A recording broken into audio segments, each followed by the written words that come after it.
Ragazzi, tutto a posto? Será que está funcionando? Estamos ao vivo, será? Vamos ver. Vou levantar aqui um pouquinho. Estamos ao vivo? Estamos ao vivo! Tá bom! Como é vá? Como vocês estão? Tchau!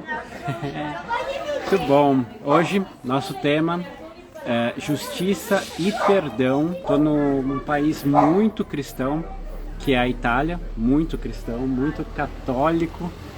Estou aqui com a minha prima, minha cugina, ela. Ciao ragazzi! Que vai acompanhar aqui a live hoje, o tempo todo, tomando um café, que eles fizeram aqui de um jeito que não era muito o que eu queria, mas não sei. Cachorro vai latir.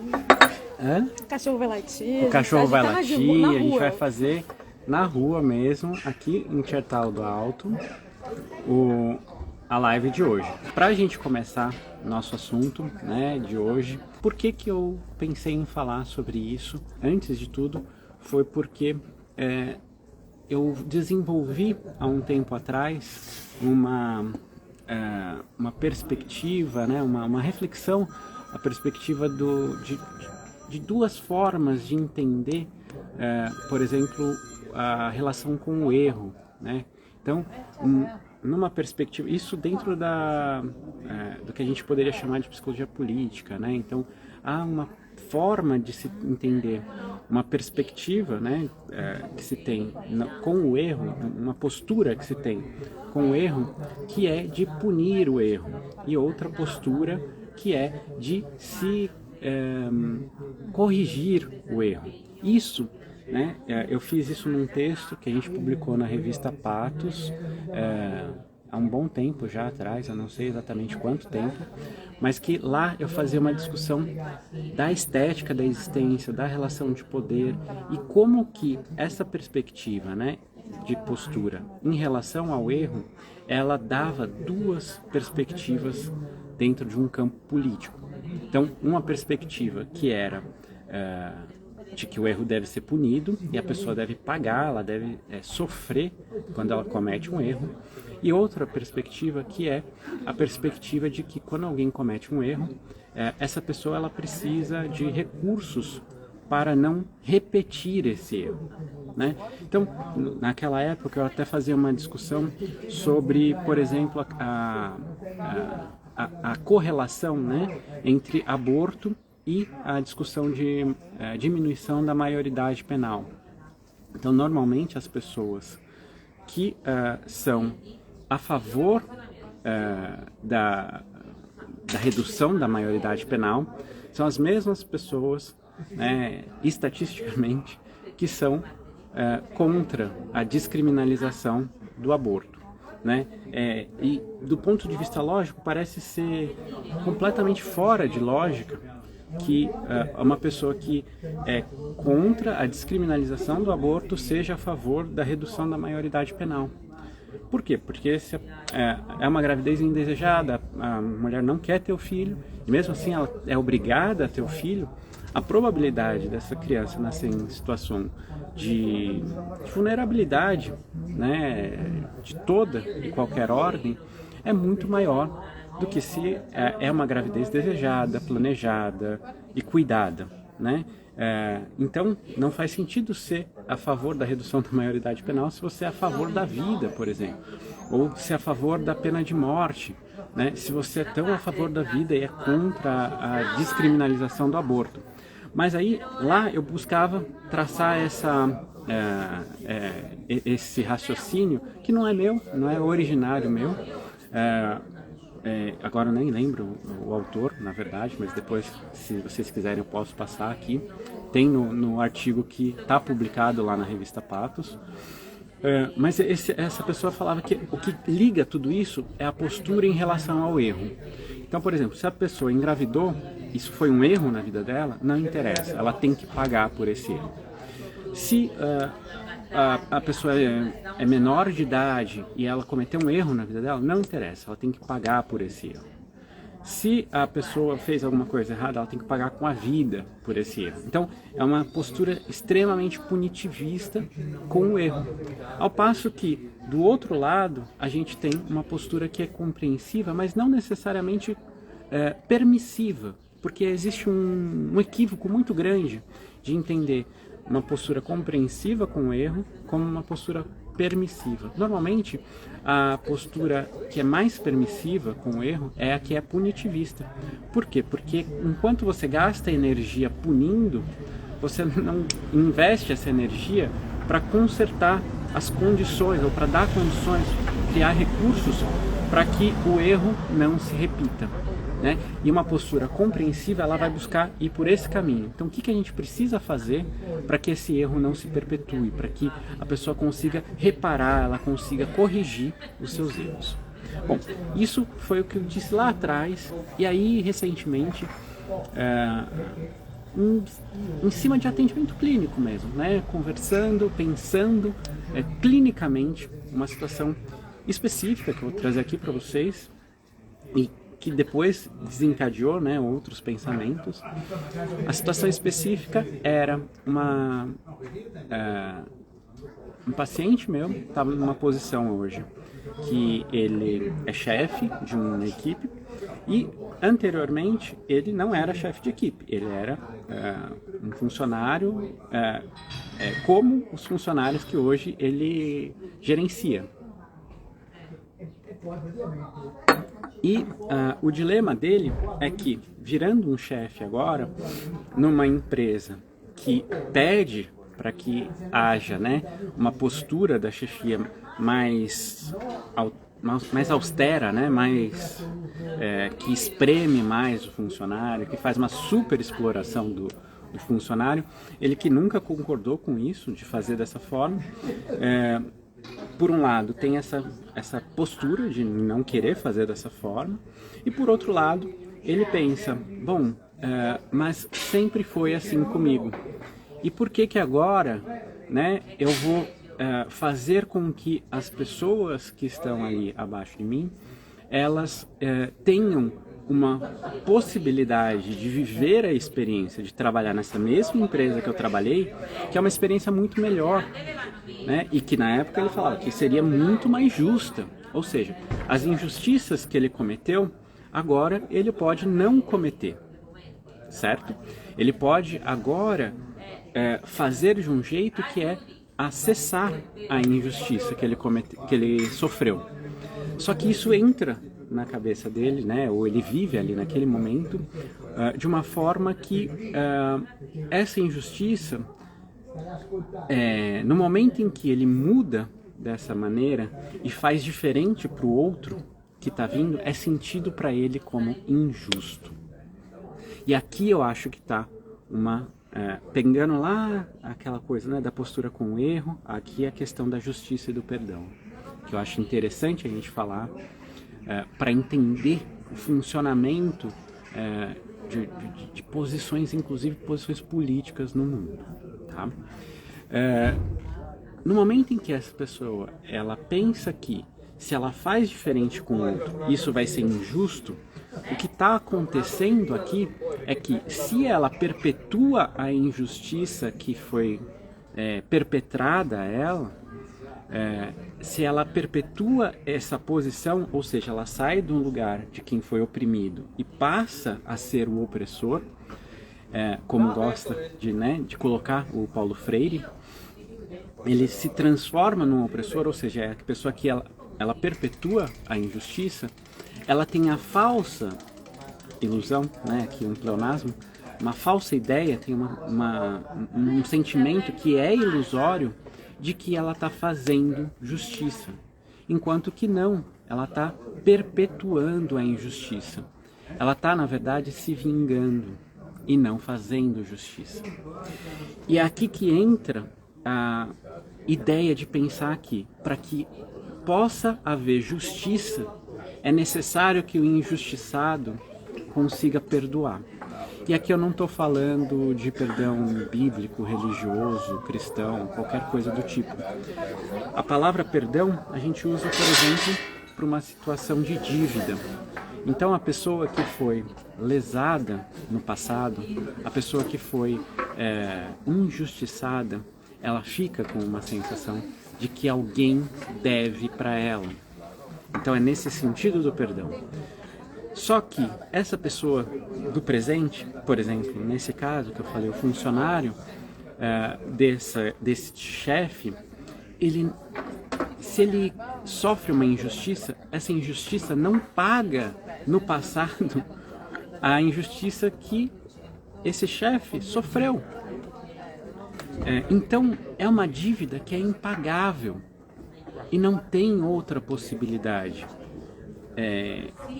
Para alguém que se propõe a ser justo, né, e sentir que é justo e não sentir que está fazendo algo que produz injustiça, né, quando promove algo que é justo naquela relação, não tem outra forma senão perdoar, no sentido de que essa dívida não precisa ser paga. No sentido de que a lesão que a pessoa sofreu, né, o modo como ela foi lesada no passado, ela tope que não vai precisar ser paga por ninguém. Nesse sentido de perdão, no sentido de perdoar o que aconteceu, o que o outro fez, um outro X que perpetrou uma ação injusta, que lesou, que machucou, que foi ruim, e se colocar como alguém que pode fazer algo diferente daquilo que sofreu, sem precisar cobrar da pessoa por nada. Então, fechando aqui a apresentação que eu queria fazer, né, para essa live aqui de hoje, era essa, dessa ligação, que sem essa ideia de perdoar aquilo que foi feito de mal pra gente, a gente não consegue ser justo com ninguém, porque a gente vai ter sempre uma ideia ilusória, se a gente fizer algo que a gente acha que é justo, de que a gente está sendo injusto. E por que eu falei do posicionamento político? Porque muitas pessoas boas, elas vêm de uma forma, boas assim, elas são boas, elas fazem coisas boas, elas fazem o bem para muita gente, mas elas são muito contrárias a qualquer forma de fazer governo, de fazer política, que tenha uma postura com o erro, que seja uma postura compreensiva, que seja uma postura de dar mais recursos para aqueles que têm menos condições, para que essas pessoas errem menos, ou quando o erro é feito, como que a gente cuida daquele erro, né? Como que a gente pode fazer com que seja reparado e não que seja simplesmente punido.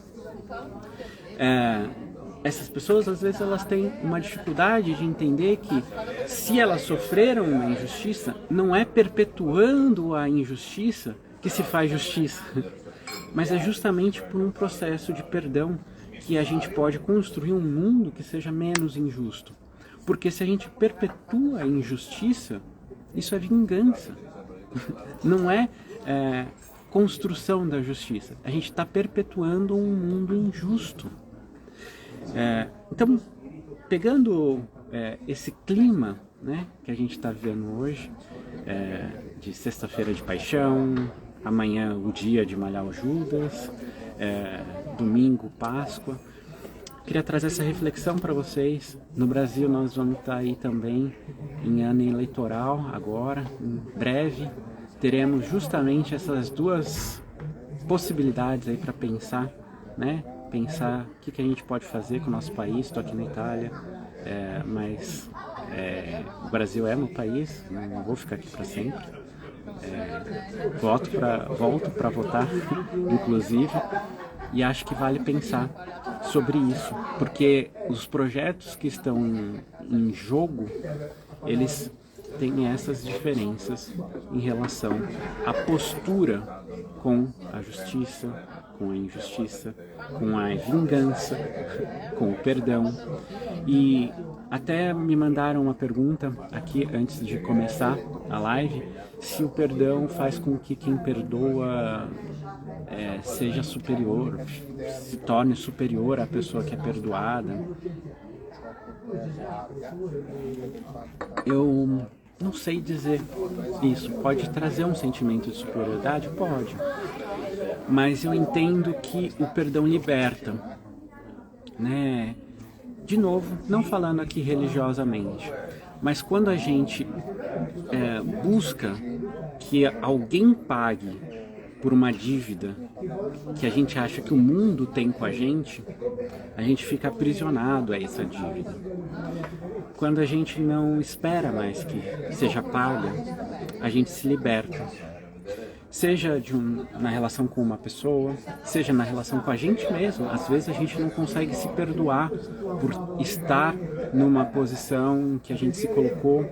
E às vezes a gente não tem como cobrar isso da gente. A gente não entraria naquela enrascada se a gente soubesse que seria uma enrascada. Ou, às vezes, mesmo a gente sabendo que era uma enrascada, não é que a gente quis, na verdade. O pior pra gente, talvez a gente construiu ali uma ideia ilusória novamente, né? De que ia ser diferente. Talvez por onipotência, a gente achou que poderia mudar coisas que não são possíveis de serem mudadas. Então, o perdão ele vai muito mais por esse caminho de se libertar e libertar o outro de uma ideia que às vezes fica ali martelando obsessivamente, fixamente, mesquinhariamente, não sei se dá pra falar isso. Mesquinhamente. Mesquinhamente existe? Você pode fazer, né? Essa posso palavra fazer? Agora, mesquinhariamente, eu acho que é um pouco mais complicado. Essa mesquinharia toda, mas mesquinhamente, como me ajudou aqui minha cutina, desse modo a gente pode estar aí livre para seguir a nossa vida, para seguir o que a gente precisa seguir, sem estar aprisionado a uma ideia que às vezes nos joga para um lugar que nem é o que a gente quer estar. Deixa eu ver aqui se chegou mensagens. Tô vendo que tem bastante gente passando por aqui. Mandem perguntas, vocês querem falar alguma coisa. O que eu preparei pra gente conversar era isso que eu queria falar pra vocês aqui hoje. Querem falar alguma coisa, minha prima? Não, por enquanto não. Se tiver uma pergunta, quem sabe. Legal. Bom, me mandem aqui, deixa eu ver se tá chegando alguma coisa. Tô muito contente com a presença de tanta gente passando por aqui. Algumas pessoas ficando, outras só passando. Sim, a Kim tá dizendo aqui que é difícil. É difícil mesmo, Kim. Não é uma situação fácil. Não é fácil se você perdoa, porque exige, né? Elaborar o luto. Então aqui um outro conceito interessante, né? Entender que você não vai ter, que ninguém vai trazer de volta aquilo que você perdeu, que no momento em que você entende que não vai ter, né? Que você vai se fazer diferente, que você não vai perpetrar a injustiça, perpetuando a injustiça, né? Desse modo, você num primeiro momento pode sentir uma espécie de um sentimento de que naquele momento a injustiça se fez. Por quê? Porque aconteceu com você e não está acontecendo com o outro. Então, uma das coisas até que eu estava falando, né, que as pessoas dizem, mas eu ralei muito para conseguir tudo que eu tenho, falando de patrimônio, né? Eu ralei muito para conseguir tudo que eu tenho, ninguém nunca me deu nada. Então, eu sou contrário, por exemplo, às cotas, porque eu acho que as pessoas têm que ralar, né? Ou seja, qualquer coisa que facilite, vou colocar bem entre aspas aqui, tá? Porque essa discussão ela é muito mais profunda quando a gente adentra ela, né? Mas eu estou pegando aqui um aspecto só dela. Qualquer coisa que facilite seria uma injustiça comigo, né? Porque a minha história foi difícil, porque a minha trajetória foi difícil. Então, essa sensação de que a injustiça se faz, ela é uma sensação também ilusória. Por quê? Porque o seu passado não tem como ser mudado. O teu caminho é o teu caminho. E se você pôde fazer ele, apesar de todas as injustiças, não quer dizer que, continuando a perpetrar as injustiças, elas se tornem menos injustas. Essa é a questão. Então, num primeiro momento, dá uma sensação de que está sendo injusto quando você está sendo justo. Mas, na verdade, não é. E lidar com esse sentimento não é uma coisa simples e nem fácil. Bom,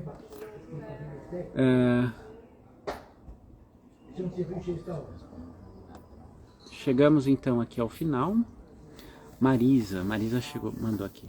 Sou a favor da cota, pagando uma injustiça. Pois é, né? Um dia a gente pode fazer aqui uma discussão sobre cotas mais profundamente. Por hoje era isso, ragazzi. Quer falar um tchau pra eles? Tchau, Bela. Eu vou falar tchau. Vem cá então. Sheila que acompanhou aqui, já terminou a birra dela. Tchau, gente. Segue aqui, quem ainda já não segue. Segue e eu compartilha. também. Nem tem meu Instagram. Sheila Coelho. Tchau. Ciao a tutti. E nós nos vemos na próxima live. Tchau, tchau.